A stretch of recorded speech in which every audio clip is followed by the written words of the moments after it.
pada hadis tersebut Imam At-Tirmidzi an Anas bin Malik radhiyallahu anhu dari sahabat Anas bin Malik. Yaitu tanda yang pertama ketika tidak ada tradisi tolong menolong dan membantu dalam menegakkan agama. Tapi walaupun begitu, sekarang sudah banyak orang-orang yang ketika diajak berjuang untuk agama, sudah banyak. Ayo, norok kegiatan NU. Kok sibuk kan? Sibuk seperti apa lah misalnya. Dia pengurus, kalau tidak pengurus mungkin tidak terlalu wajib. Dia pengurus dia. Dia pengurus. Kalau warga sibuk tidak masalah. Nah ini kalau pengurus. Yang penting ikut, persoalan nanti ada kegiatan, tak mengapa. Saya tidak harus diapakan. Yang penting ikut, wajib ikut terus. Seperti orang haji, daftar dulu. Kapan ibadahnya? Nanti ibadahnya. Yang kedua, waminha dan sebagainya itu yakunu fi akhir zaman dan akan ada di akhir zaman. Yaitu ibadun juhalun, orang-orang yang ahli ibadah tapi bodoh. Kalau bahasanya waktu itu dulu orang ahli ibadah tapi bodoh, tidak mengerti tentang fikih, tidak mengerti tentang tauhid, tapi semangat dalam beribadah. Jadi ibadun juhalun wa qurra'un fasaqatun, dan orang yang ahli membaca Al-Quran tapi fasik. Ini dua ciri ini adalah ciri-ciri kelompok Khawarij. Ciri-cirinya orang Khawarij itu dalam ibadah sangat ketat, sangat istiqomah dan sangat radikal dalam ibadah. Makanya sampai kemudian disampaikan bahwa orang-orang Khawarij, pembunuh Imam Ali bin Abi Thalib, siapa namanya? Ibnu Muljam.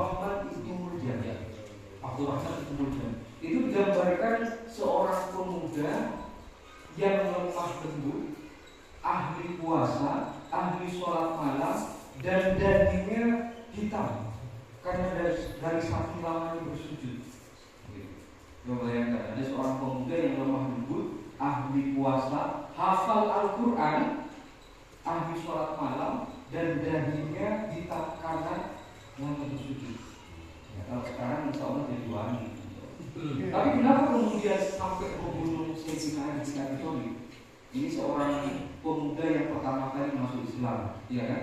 Terus kemudian khalifah keempat, sepupu Nabi.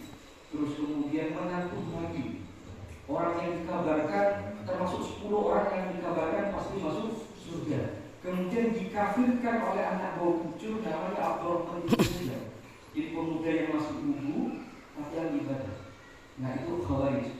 Demikian juga Khawarij itu adalah orang yang ahli Al-Quran, tetapi kata Nabi, Al-Quran itu hanya sampai pada tenggorokannya. Jadi membaca Al-Quran, fasih membaca Al-Quran, hafal Al-Quran, tapi tidak sampai pada hatinya, hanya sampai pada tenggorokannya. Nah nanti ciri-cirinya seperti itu. Jadi seorang ibadah yang bodoh dan ahli Al-Quran yang fasik. Fasik itu apa? Fasik itu adalah orang yang melanggar perintah-perintah agama. Kira-kira begini. Fasik itu adalah orang muslim yang melanggar perintah agama. Tidak sholat, tidak puasa, kemudian melakukan yang dilarang oleh agama, minum khamr, berjudi dan seterusnya. Nah, umat Islam itu berbeda pendapat terkait dengan orang fasik. Kalau menurut Khawarij, orang fasik itu kafir. Jadi orang yang meninggalkan sholat kafir, orang yang minum khamr kafir, sehingga halal darah dan jiwanya, nyawanya. Jadi Sayyidina Ali bin Abi Thalib dibunuh, ditikam oleh Ibnu Muljam karena dihukumi kafir.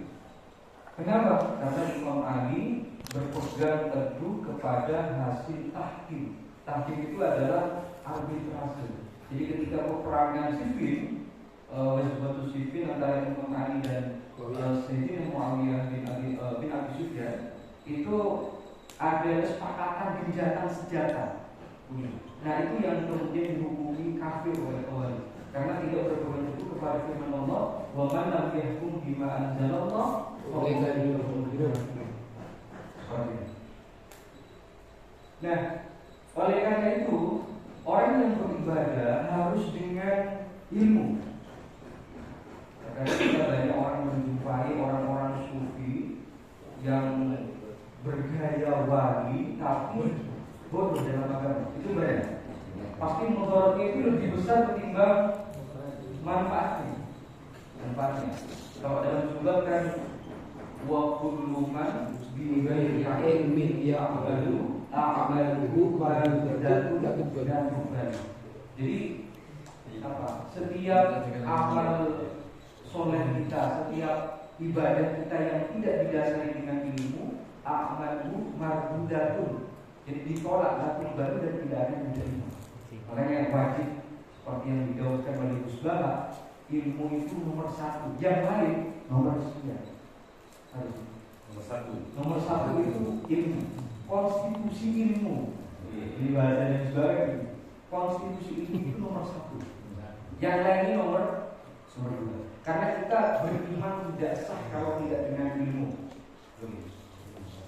Ini dalam konteks apa level hasanatul akhir sayyiatul muqarrabin. Tapi kalau dalam konteks secara umum beriman itu tidak harus dengan ilmu, cukup taklid saja sudah cukup. Jadi orang-orang yang tidak tahu sama sekali, awam, sangat awam, badui banget misalnya, percaya karena ikut. Kamu percaya kepada Allah? Iya, kenapa? Karena guru saya percaya. Itu. Tapi bagi level para santri itu tidak cukup gitu. Tidak cukup, wajib dengan ilmu. Bahkan menurut Imam As-Sanusi, coba kalau baca di Tahqiqul Maqam Syarah Kifayatul Allah, Imam Sanusi mengatakan orang yang meyakini Allah secara ijmal saja, gitu ya, secara ijmal, secara global itu tidak sah.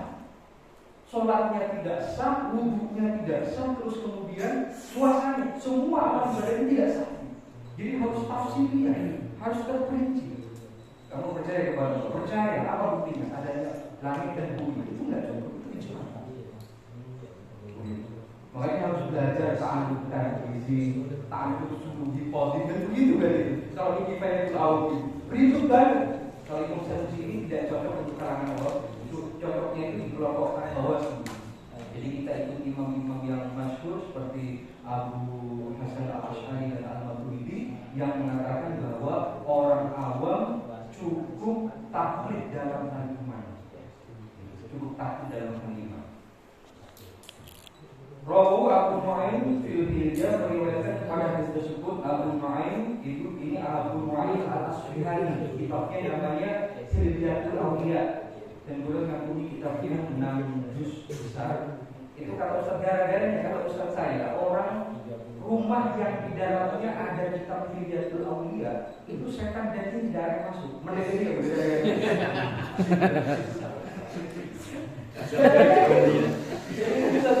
rumah yang di dalamnya ada kitab Hilyatul Awliya. Kitab Hilyatul Awliya ini kan kitab yang bercerita tentang biografi wali, kawan-kawan wali. Itu setan dan jin tidak akan masuk.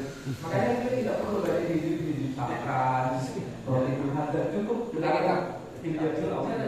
Jadi malaikat tidak masuk. Jadi malaikat tidak masuk.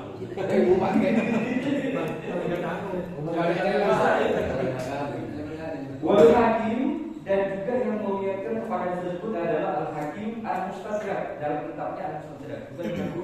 Al Mustadrak itu adalah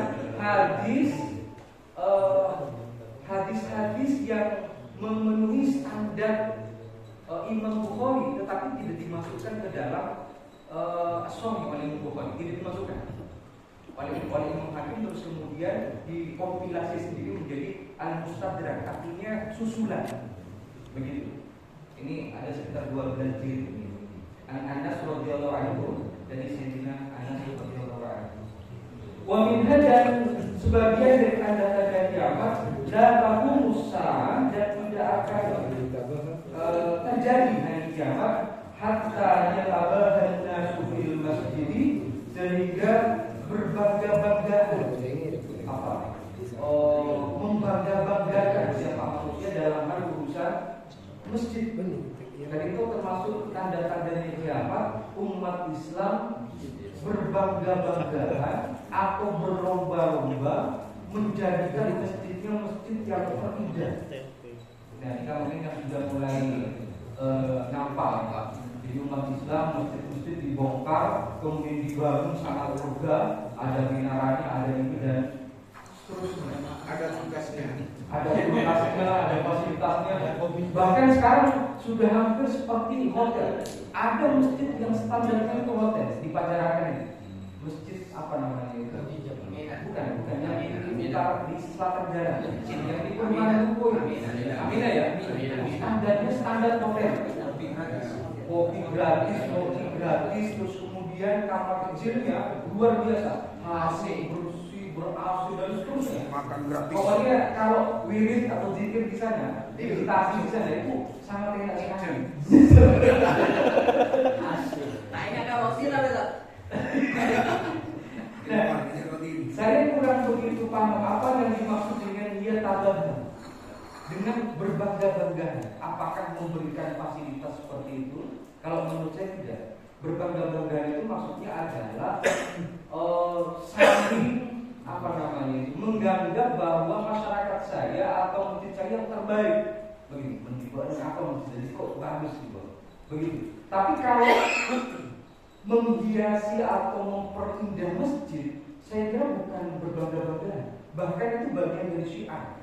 Kalau gerejanya bagus, begitu, maka masjidnya wajib lebih bagus. Umat Islam tidak boleh kalah dengan masjid. Misalnya di Jakarta, katedral itu sangat luar biasa megahnya. Istiqlal wajib juga. Ini sama seperti halnya kita misalnya dengan orang-orang kafir. Kalau orang kafir punya mobil Innova, kita wajib punya Alphard. Apa? Wajib. Jadi pastor. Sama orang Kiai, jadi kalau orang Kiai itu wajib. Para Kiai itu wajib kaya. Gak boleh Kiai itu harus kalah dengan artis, itu gak boleh. Sehingga nanti kalau kalah dengan artis, masyarakat nanti kemudian fokus pada mengidolakan artis. Wah, artis itu apa namanya, rumahnya bagus, terus kemudian mobilnya bagus. Iya iya, mobilnya itu kayak ini gitu. Mobilnya itu enggak harus kaya, harus. Kalau kantor Muhammadiyah bagus, kantor EBC harusnya lebih bagus. Ya kemarin misalnya sekarang apabila Muhammadiyah ada kantor kan ini. PJN sekarang sudah sangat mudah. Kemarin untuk MI. Itu untuk apa ya, interior saja itu di atas itu untuk MI anggarannya. Jadi nanti kalau sudah selesai akan jadi aula termegah di seluruh. Bisa. Nah, itu yang kemudian yang dimaksud dengan jadwal zalika tidak bertentangan dengan ayat Al-Quran misalnya innama ya'muru masa jidallahu liman amana billahi wa bil yawmil akhir. Itu tidak bertentangan dengan itu. Kita wajib memakmurkan itu karena ada dua kriteria ya. Yang pertama adalah memakmurkan dalam konteks fisik, misalnya mempermudah, memperbagus, memberikan fasilitas yang terbaik, terus kemudian memakmurkan dalam hal kegiatan keagamaan. Itu tidak bertentangan dengan ini. Bahkan nanti di sebagian hadis yang lain disebutkan ini yang kemudian saya bingung. Kalau yang tadi bermudah-mudahan kan sangat mudah dicerna. Jadi yang agak bingung adalah wa tafa'atil aswatu fil masajid, termasuk tanda-tanda dari hari kiamat adalah meninggikan atau mengeraskan suara di dalam masjid. Itu maksudnya apa? Mulai tadi malam saya berpikir, apakah yang dimaksud dengan irtafa'atil aswat itu misalnya kalau menjelang maghrib itu ada bunyinya. Ya dengar ya, menjelang subuh ada tayat kadu. Kemudian setelah adzan misalnya, kalau adzan tidak, setelah adzan ada bacaan sholawatan dan seterusnya. Apakah itu? Jadi irtafa'atil aswat fil masjid. meninggikan atau mengeraskan suara di dalam masjid. Itu saya kemudian bingung apa yang dimaksud dengan ini. Tetapi dalam kitab Syajaratul Ma'arif Sultanul Ulama Syekh Izzuddin bin Abdissalam, kalau Sultanul Awliya dan Syekh Abdul Qadir Al-Jailani. Tapi kalau Sultanul Ulama Syekh Izzuddin bin Abdissalam, beliau salah satu santri dari Al-Qutbil Aqtab Al-Musa dan Al-Syadid. Beliau di dalam Syajaratul Ma'arif itu ada sebuah fasal fil iktisadi bil jahri fil qiraah. Jadi fasal mensedang-sedangkan saja nyari faslun fil iktisadi bil jahri fil qiraah. Jadi faslun ini menjelaskan tentang sedang-sedang saja dalam pembacaan. Suaranya sedang-sedang saja. Qaulu sallallahu alaihi wasallam wala tajhar bi sholatika wala tukhafit biha. Gitu. Itu hanya kalau Syajaratul Ma'arif begitu, itu hanya 2 paragraf saja satu pasal. Jadi faslun fil iktisadi bil jahri fil qiraah qaulu ta'ala wala tajhar bi sholatika wala tukhafit biha. Nah, akhirnya saya berpikir begini,